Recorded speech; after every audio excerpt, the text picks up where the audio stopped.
and I was working on Jeff Withey. He was in the NBA, a big guy, and he comes in with Carmelo Anthony, and Melo's wearing this hoodie and Hoodie Melo. that is where it was born. Oh, right over there.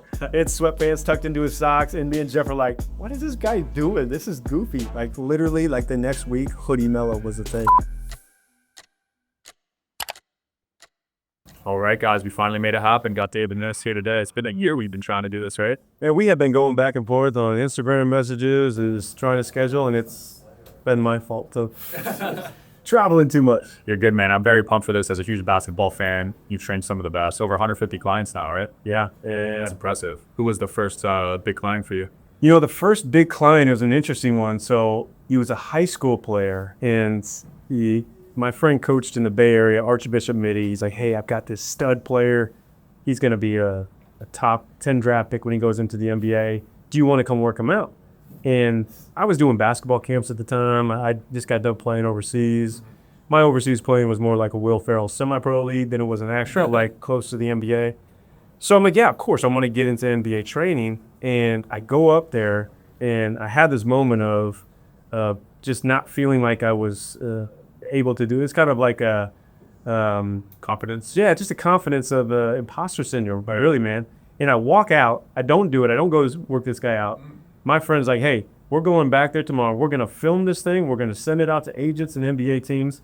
The player was Aaron Gordon. Oh, wow. So I was doing workouts for Aaron Gordon. He was awesome. We send this video out to agents and teams. I start working out more players, doing pre-draft. So the first guy, you can look back on YouTube and have a laugh. I've got these baggy shorts on and this big oversized polo. Yeah. Aaron Gordon was the first guy. Dude, that's legendary. What he's doing on the Nuggets now is awesome. Yeah. Did not teach him anything to do with Dunky, but yeah. Yeah, because he was nice on the Magic, right? Yeah, That's first few years. Yeah. But then his transition to the role player, because he was the best person on the Magic. Mm-hmm. And a lot of people struggle to make that transition as a role player. Mm-hmm. Yeah.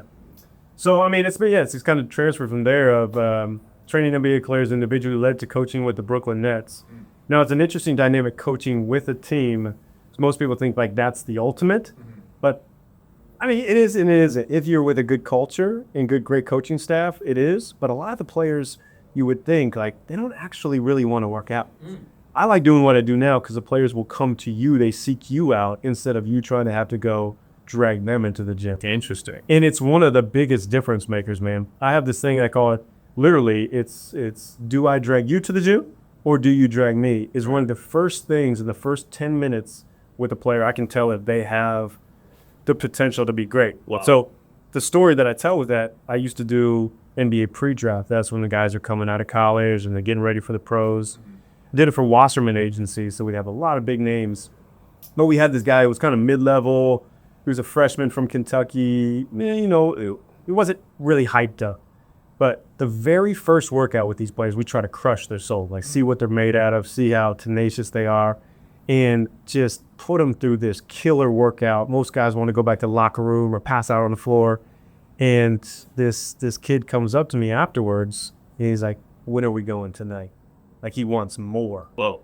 This player, Shai Gilgeous-Alexander. Wow. From that moment, I was like, this guy is special. He's going to do something great. And now he's probably one of the best players in the NBA. Yeah, he almost won MVP this year. Should have. I think he got second, right? He got second, but he won the ESPY for best player. Wow. Yeah, people think he came out of nowhere, but they don't see that behind the scenes.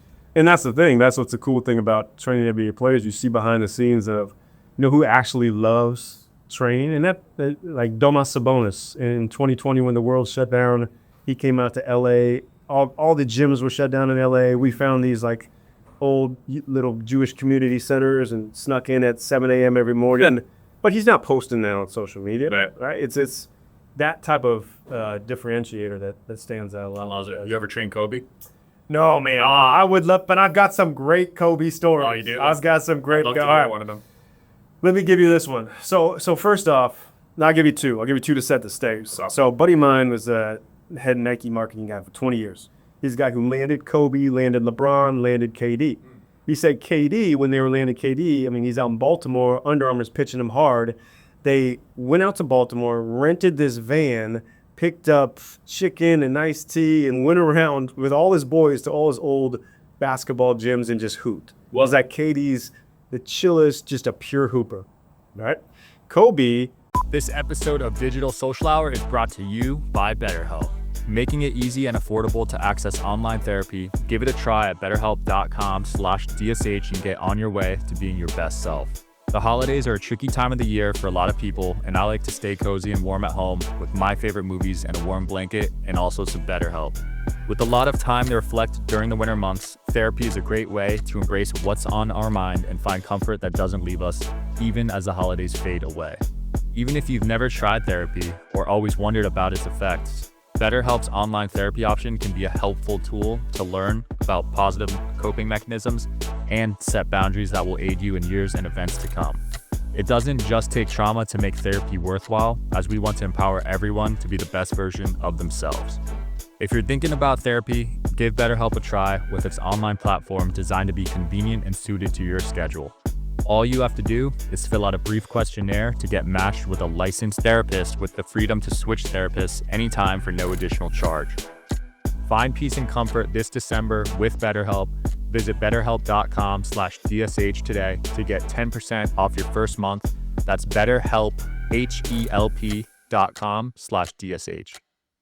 Like Kobe wanted to know like everything that went into the shoe. He was studying sharks. They'd fly with helicopters above the water to watch how sharks move. Like What? Said he was one of the most just absolute genius human beings this guy had been around. LeBron was the most difficult person to handle. So they finally got the deal done in Akron at a diner, but they never actually got to talk to LeBron. And LeBron was like 17 or 18. Really? Kind of tells you a little bit right there. But so setting the stage in this Kobe story of how just incredibly smart he is. This is a story by way of Chip Kelly, the football coach. Yeah. He was telling me this last year, and when he was out in Philly, said Richard Hamilton, who's had a good career, and Kobe were in high school. They had this AAU tournament coming up where you could be ranked. So Richard Hamilton said, hey, Kobe, like if you perform well this weekend, you're going to get ranked. And that's a huge thing for high school. And so Richard goes out and plays really well, gets like a top 15 ranking, something like that.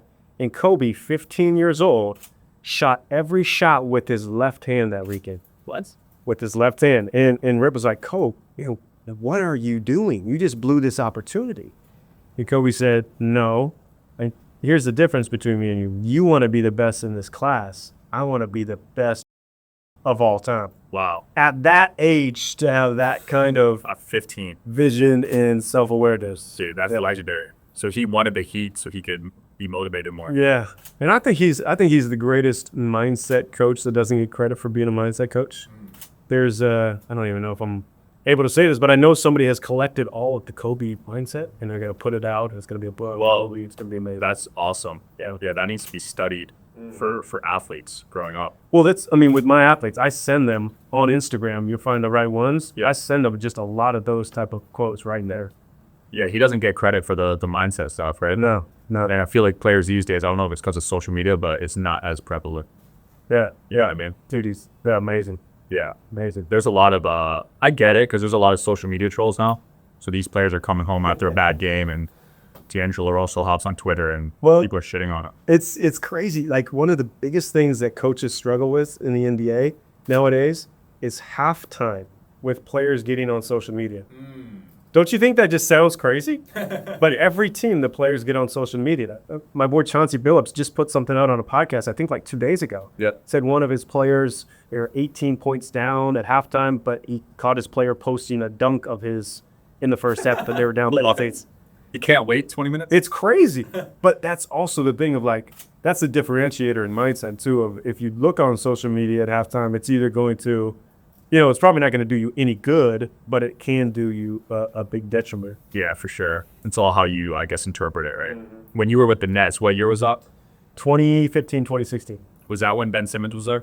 Just before that. So it was Joe Johnson, Brooke Lopez. Got it. That was an older team, right? Yeah, but they did decent. I think they were the 8th seed, and then... Yeah, we were okay. We didn't make the playoffs that year. They made the playoffs the year before, and then that was kind of like where the big Garnett, Paul Pierce, like one of the worst trades in NBA history. Oh, you think that was one of the worst? I would say it's up there as one of the worst, just based on because Jason Tatum, and he came from that trade. Oh, I didn't know that. And also, they gave up a pick? They gave up a lot of picks. They gave up like their future of that. Dude. Yeah. So that's one of the worst then. So I was in there to develop them, and it's funny, man. Like when you think about, being with an NBA team, like, oh, it's got to be amazing, but egos are like so prevalent in anything, in any competition, business or sports. Even with the coaches, like I would work out some players because I was kind of, I was green. I was like, I just love helping guys working out. I have assistant coaches be like, "What are you doing? Don't touch that guy. That's my guy." Right. What? And then the trainer would literally want to have an impact and hold players out, so he felt like he had a lot of ego, right? Ton of ego. Yeah. And you were a shooting coach? Shooting coach, yep. Got it. I've seen lethal shooter videos. I just saw his recent one where people always ask him, how much would you average in the NBA? Yeah. And he actually only said like 6 points, I think. Yeah, I respect his honesty of that. I mean, I think I would have to say can he play defense? I mean, there's two ends of the game. Right. But yeah, if you spot it up in the corner, he might be able to. Yeah. I think he's done a really good job relationally. Watching those guys like Brickley and Lethal Shooter, they're just really good relational people. I'm sure they're good trainers. Obviously, I'm not saying that. I think they've done a great job building the business. I think some of the best, though, are the ones you don't see. Like, there's many guys that I know are just phenomenal. Like Chip England doesn't have a social. I never heard of him.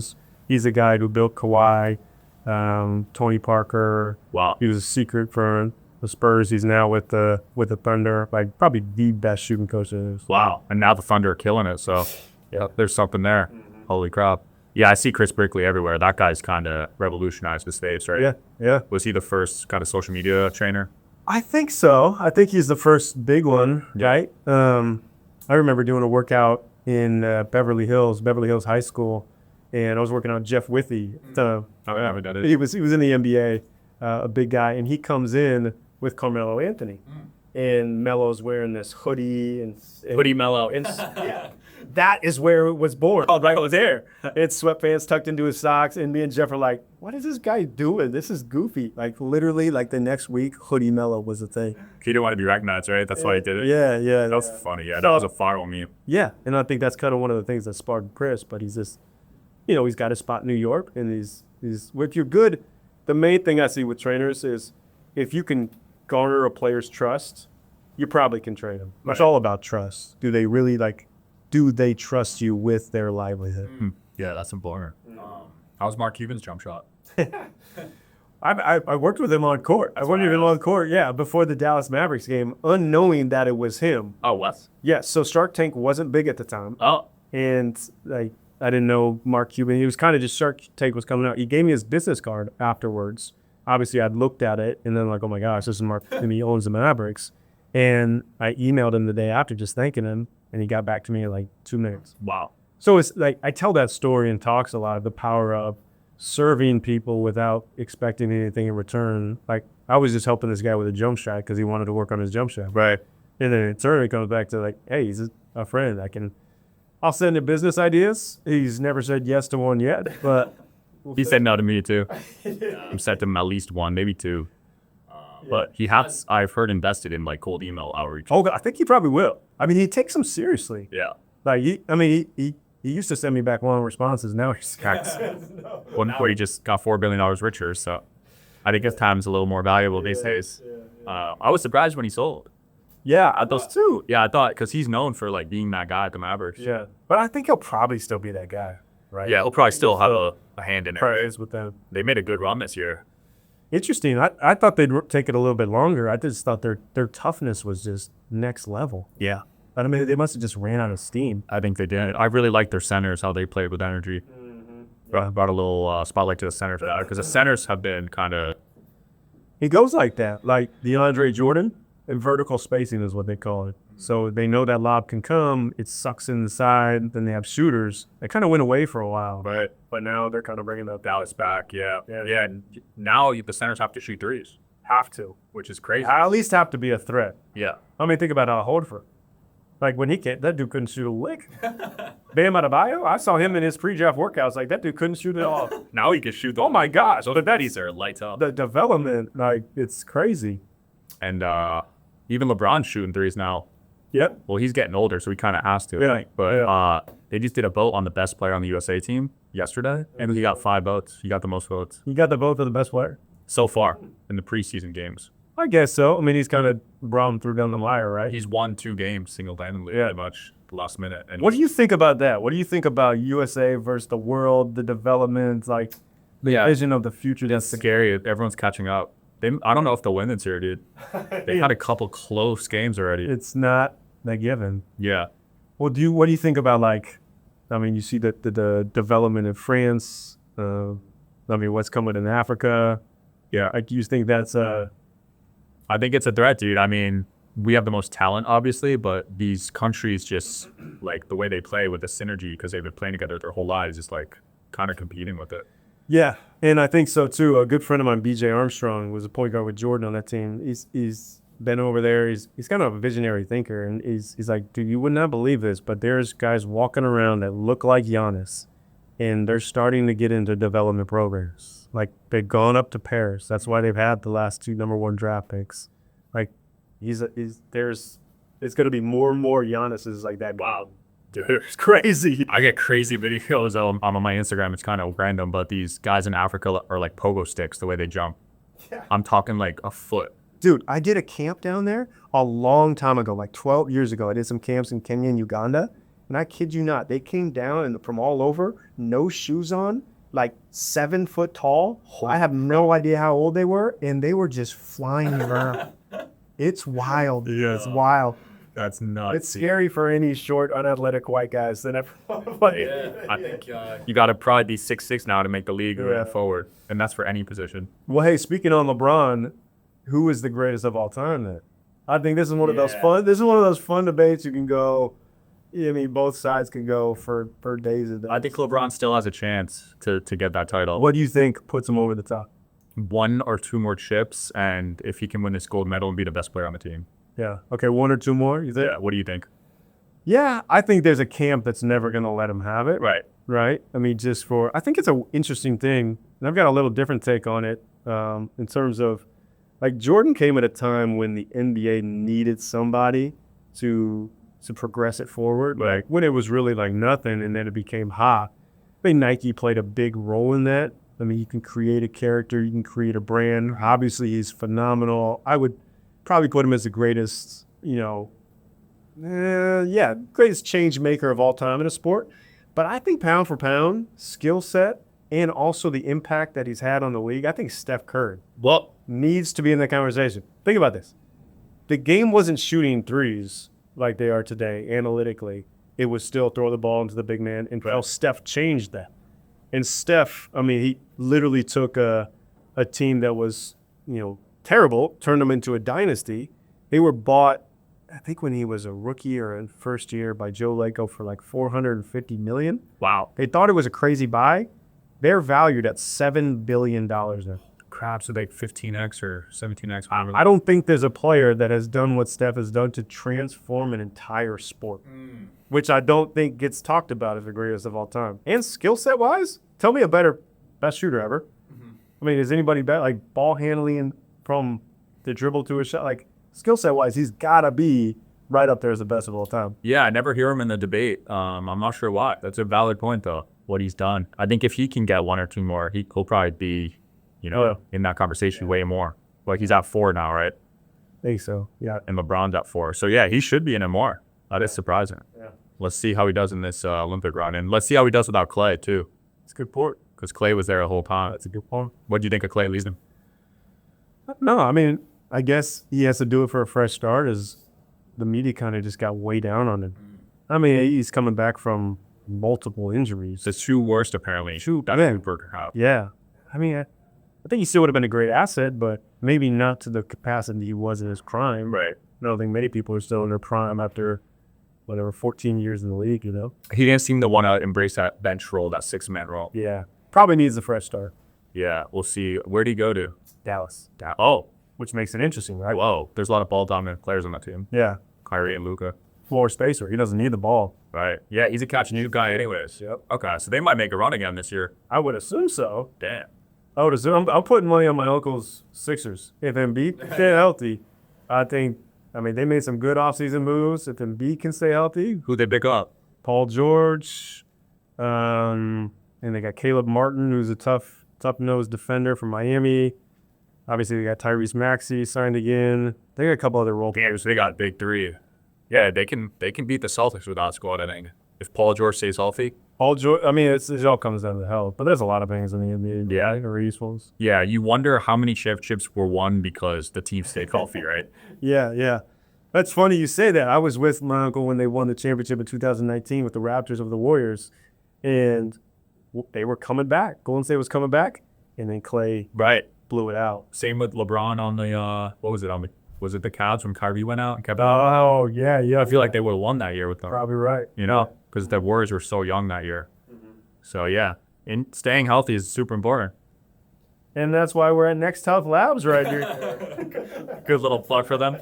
I love it down here, though. Next Health, get your optimization. Oh, dude, they're the best. Dude, I spent like a 2-hour thing before I filmed yesterday. I felt amazing. Oh, get in that red light charger. Red light, IV, oxygen, cryo. I lasted the whole time this time. It's a whole interesting thing, right? Like, I feel like a new hot thing is how can you live healthy till like 150? Right. I don't know. If you can push over 120, that's close to the world record, I think. Yeah. I think it's close to the world record. And there's something in the Bible, I don't remember, where it says man will live to like 120. Right. So, I mean, is that playing God of trying to be able to crack that? Well, there are like these genetic things where, you're not supposed to technically live past 120. The way we're programmed, because there's so many toxins, we're not even hitting 100 anymore. Yeah. So that's what we were talking about earlier, too. Like, we're here in LA or wherever you're at, you're probably getting all these toxins in you. Yeah. So you're basically just playing for a tie. And you can't even see them these days. They're in the air. Man. 5G, Wi-Fi. Here's my goal, and I stand by this, is move to a villa in Tuscany, Italy, all in life. That's right. Good plan. Yeah. You should actually look up houses over there, or villas. Yeah. They're not crazy. Really? I mean, they're expensive, but they're like $6 million for a 22-bedroom, 18-bathroom. I'm telling you. Oh, so if you split that with a couple people. I'm telling you, there's some deals over there. Dude, that's not bad. You find out 2-3 people to split it with, you won't even see them in a 22-bedroom house. Right, exactly. Damn. Shout out to Italy, man. You've been out there? Yeah, I've been a couple times. It's amazing. Yeah, I got to get out there. Yeah. On my list. Amalfi Coast. That's a blue zone, right? Might as well be. Yeah, somewhere in Italy. I think it's Sardinia is the blue zone. Yeah, which is close to the Amalfi Coast. Yeah, I had a mob guy on. His dad left the 103, dude. Michael Franzisi's dad. Michael Franzisi, as you had on? He came on yesterday, yeah. Oh, wow. Okay. Yeah, speaking agent is one of my speaking agents. Oh, yeah? Yeah, small world. Very cool. Yeah, you're one of the top 50 speakers in the world right now. Yeah, I would say number one.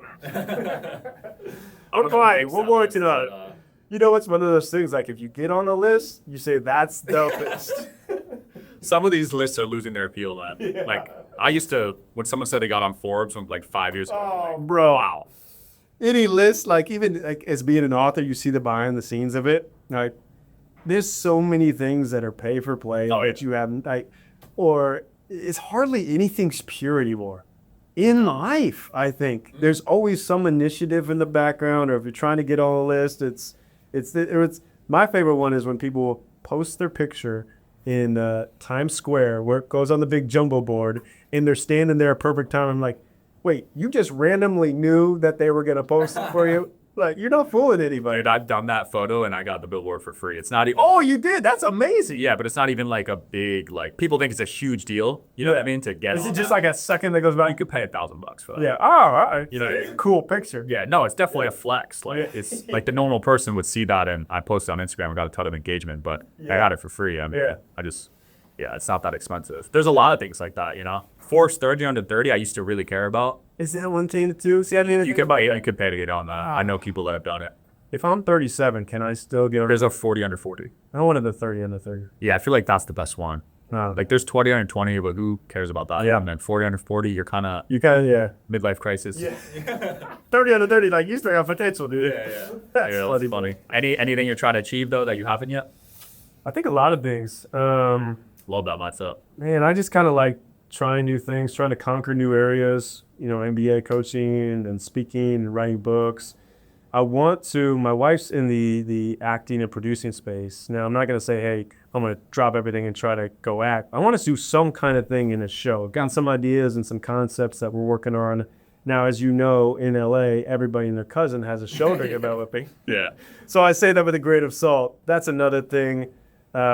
just kind of continuing to grow to as being like the go-to guy for mindset and high performance. If like a athlete needs someone to go to, or a corporation or a leader, like the hired gun for that. That's needed, man, because these athletes, some of them go through these mental hurdles and they never get out. It's a lot. There's been a few like major ones recently. Yeah, and they speak out about it now, and it's interesting. So I think the disconnect there is teams have psychiatrists, but athletes don't want to go to psychiatrists. One, they don't know the sport. But two, they're hired by the team, and if the GM says, hey, go see the psychiatrist, what's that saying? Oh, we think you're messed up. Like, they're going to obviously report to who they're paid to. It's just they're checking the box with it. I don't think they're missing a lot that could help a lot of athletes. yeah, so what do you think the better system would be if an athlete is struggling mentally? I think it's better if you, like Udonis Haslem, for example, played for the Heat, and he was kind of just around the team for a long time. Hiring somebody like that the players will look up to and respect as being on staff, and they can go to him. He knows the game. He can talk to them. Someone who has that kind of acumen with the background of the sport. So Right. Yeah, the mental hurdles, it's interesting because they're still athletic. They still have the ability, but they're just a block, right? it's a block, but I think it's so. I mean, it's heightened now, right? In 2012, when the social media thing kind of started going, and there's now this generation that's grown up with social media. So it's such an interesting dichotomy of, do these people live and die with what they hear from others, from the outside world, or can they actually block it out? And it's kind of like, can you or can't you? And I mean, social media obviously is a great tool, but it's also can be just like anything, this like AI or the internet, or a hammer is an amazing tool to build a house. It's also the deadliest murder weapon. Right. How do you use these types of things? And I don't think there's been much regulation on it, really, right? Like, Not at all that I could then go, No. you could say whatever you want. you can say whatever you want. You can put whatever you want. Like, parents these days, it seems more like you want to protect your kid and keep them in the house, but then they keep them in the house and they go in this whole entire other universe called social media, which is more dangerous than putting you out. Oh, yeah, I'd rather let my kids play outside for 6 hours. That's what we did. Yeah, exactly. Yeah, I didn't have phones going off. Now these kids have iPads at 8 years old. It's dangerous, man. And you just don't know where it's going to stop. It's the danger. Like there's no horizon that says this is going to slow down. Yeah, A lot. LeBron's done great at ignoring the hate. Yeah. LeBron has, and I think his son has done great. Bryant, yeah. I'm actually really impressed. Yeah, he's getting interviewed every 5 minutes. He seems annoyed. Yeah. I mean, but he hasn't done anything that's been like, off the rails or anything. He just takes it because he's getting so Oh my gosh. That's the most hype I've seen in a while. hype and hate. Well, people are always like, why do you get in the league? But Yeah. LeBron, I mean, if you were in LeBron's position, you'd do the same thing. Absolutely. You know, it happens in business too. It happens in Everything. doesn't it? And it's just at a heightened scale. But what's Bronny supposed to be? Say, like, no, I make it. Like, I'm not going to do it. I'm going to go to the G League or not play bass. It's not his fault. Yeah. Did you want your kids to be ballers? Yeah, so we haven't had kids yet, and that's the thing I actually think about a lot is, will the boy or girl be a hooper? Like, how do I introduce it the right way? How do I avoid other sports? Like, I'm not gonna show a horse to my son or daughter ever for the level of fear. That's expected sport. Into that. Take them out on the golf course. Have fun on the golf course. Take them to the basketball court. How do you make it fun for them that they want it? Yeah. I'll report back to you. I think about it too. I don't have kids yet. One of my biggest fears is if my kid isn't athletic, Yeah. because then I have to go to their games and kind of suffer. So I'm a little worried about that one, but my fiance played sports, so I think the odds are in our favor. Oh, yeah. There'll be, especially, So my wife's athletic. She was a dancer, so it'll be, you're good. I think so, yeah. If you marry into good genes, and And if you train them early, and you're tall too. How tall is your fiance? she's 5'6", but my dad was tall, so I think. Oh, that's fine. I think you're gonna should at least be 6. Yeah. I think we go into baseball. Yeah. I think tie the right hand behind the back, make him a lefty, left-handed middle reliever, sign $100 million contracts for 10 years, baseball contracts. There's no, Yeah. you can sign crazy, you can get injured and get all your money. There you go. That's the move, man. Yeah. I wonder if you could train your kid to be lefty if you just start handing them stuff at an early age. Tie the right hand behind their back. Like, They don't remember anything ages 1 through 5, right? Yeah. Well, they say you're born with the dominant hand, but who knows? Oh, Kyrie Irving said he used to do a lot. He's both ambidextrous, right? yeah, That's deadly these days, basketball. no doubt. I think in like 5-10 years, everyone that hoops is going to be ambidextrous. They're gonna be 7'3", ambidextrous, can shoot threes. Like it's just that's what I'm saying. Like we got to go to baseball Yeah. or golf. I like my lifetime mentally, but that's about it. I might have to hire you, man. Come on, I need a job. everybody has their price. Yeah. David, what are you working on next, and where can people find you?